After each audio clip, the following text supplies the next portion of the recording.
Hi, I'm Riho from tulevik.EU, and I'm going to talk about why I think Steam Curators matter and what sort of an impact they might have on your game, even if it's unreleased and you only have a store page up on Steam and collecting wishlists. So the Steam curation thing isn't new, but Valve has been making changes to it over the years, and I think they've improved it and its significance quite a bit since then. So let's get right into it and see what I mean. So about a month ago, I was doing my daily wishlist activity check, and I noticed a sudden peak in total additions, which was surprising because you see it's 74 on that day compared to 6 and 3 and 10 from the week before. So that's quite a big jump from that. So usually when something like that happens, I search the name of the game on Google and see if it's been in any news or if any YouTube videos have been made about it, but nothing came up. So my next move was to check the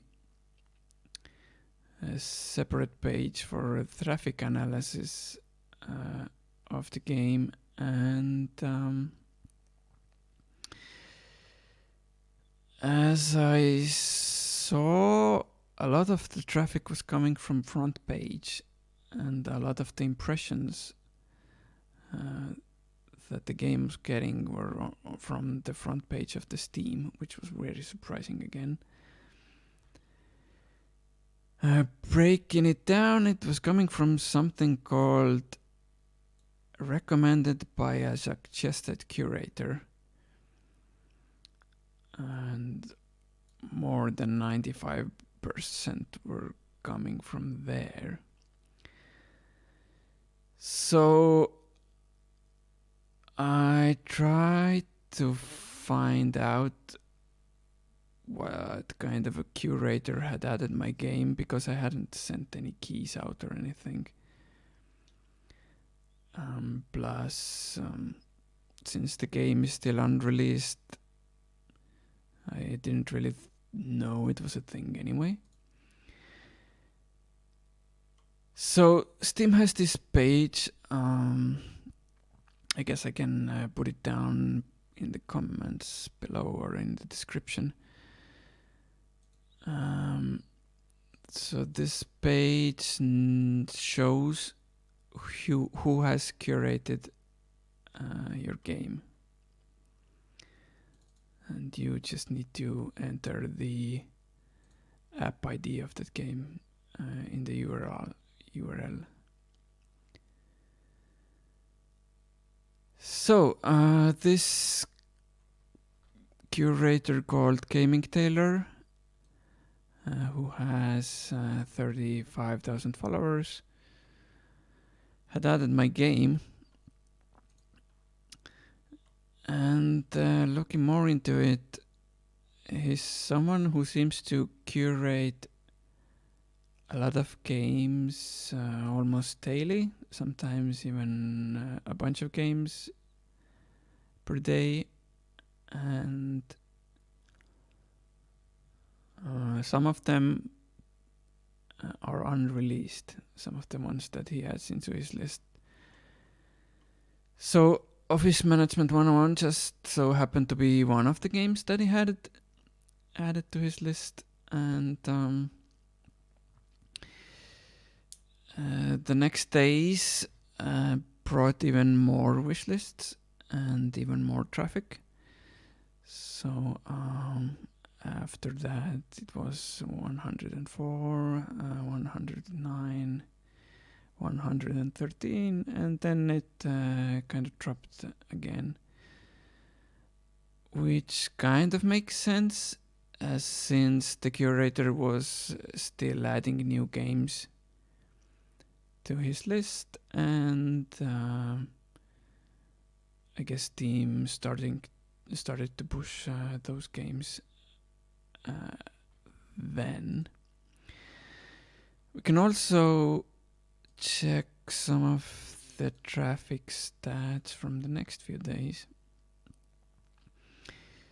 So the next day, almost 200,000 impressions, and the click-through rate isn't that high, but that kind of makes sense since there's a lot on front page anyway. But to further analyze, what does this recommended by a suggested curator even mean? So when you go to the Steam's front page, and maybe you have to be logged in, I'm not sure. There's this block here where curator recommendations are shown. And when we go back to the traffic, what we saw there might be this, recommended by curators. And this says curator recommendation. So what I'm seeing here wouldn't bring that much traffic probably. Percentually it's in like less than 1%. But apparently the Steam algorithm also sometimes promotes curators here that you are not following. And how that algorithm works is anyone's guess as usual. But I have a theory here that Steam might be pushing curators here that are active and are adding a lot of new games, or at least one game per day or something like that. At least that would make sense to me, but I can't really confirm it. Other than that, what else can we take from here? For this specific curator, most of the games that he seems to be curating are recommended, and he only has like a few not recommended and informational ones. I don't know if that counts into the traffic as well. Obviously, the following count might also contribute, but there's something to note here. So a few days afterwards, fellow game developers from Placeholder Gameworks that recently released a game called Death and Taxes, they around the same time, a month ago, then reported that they were getting about 10 times the front page impressions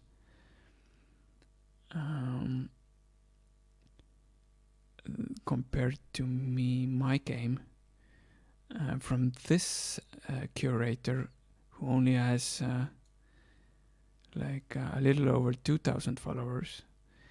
So maybe the following count isn't as big of a factor, and there are some other factors in play in which curators the Steam front page algorithm is placing in front of people. So if you have any ideas or suggestions about that, then feel free to share your thoughts in the comments or wherever else you might find me. Now, there's something else that I wanted to experiment with to find out more then. So let me get this over here. So I started my own curation page. First of all, to see how the curator's backend even works. So I'll also place this in the description of the video, but in case you have not seen this, let me show the admin view of the curation page. So you do get a little bit of traffic information in here as well, but it's way less detailed than the one that game developers get. So many of the curators may not even be aware of the algorithm thing that I've been discussing here. So maybe even the curators themselves are undervaluing their contribution, so to say, that they might have on the games. So anyway, I only have 6 followers, as you can see, and at least one of them is my own account. But I've been trying to actively post almost every day. And as you see, views influenced here. Like I curated Satisfactory, which is not released on Steam yet. It's only on Epic Store. And apparently I've influenced it 8 times. What this actually means, it's probably the clicks on the game. So say someone sees it here, clicks on it. I think it's that, although it's kind of unclear. But since it says 8 here and I only have 6 followers, I'm guessing that either some people clicked several times or Steam already promoted my curation page to someone who was not following me. So I'm interested in seeing where this goes, and if anyone wants to help me out with this, so I can gather a bit more data, then feel free to follow my curation page. Also interesting, one of the reasons why I thought it's about time to make this video, I suddenly got an offer to curate a game, which is also unexpected. So to show how that looks, I can quickly go over it as well. So I got an email about it by Steam, and then in this pending games page, it shows it, and it says this offer will expire on 29th of March, so in a month. So yeah. So what kind of buttons do we get here?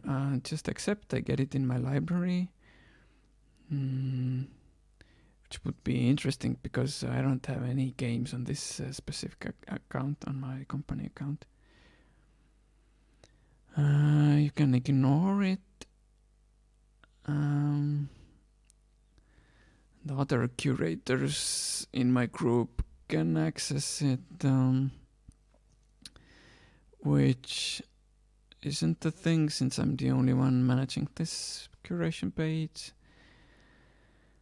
Let's see. Decline all outstanding copies of this game and return it to the developer. The developer will be able to see that it was declined. Other members of your group will no longer be able to accept this game, but previously accepted copies will remain on the accounts that accepted them.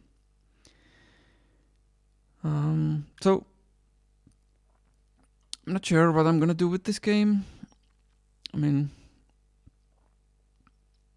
possibly considering that I only have 6 followers at the moment, the fact that I'm showing it in this video might be worth to them more than actually curating it, but who knows. But yeah, I'm not sure how they found me. That's the weird part. Did they go through all the curators that exists and then somehow pick me out? I'm not sure. So what I want to do next is try and contact more curators to see if any of them would be willing to give me a hand in seeing what sort of traffic they might generate and in what conditions. So maybe we can get a better sense of what really is going on in this block in the front page and what the algorithm is pushing. So it might be useful for both the curators and the game developers as well. So thanks for watching. If you have any comments, feel free to leave them below, and I will be publishing any of my findings on this YouTube channel. So if you're interested in that, feel free to give a follow. So thanks for watching, and maybe see you next time. Bye.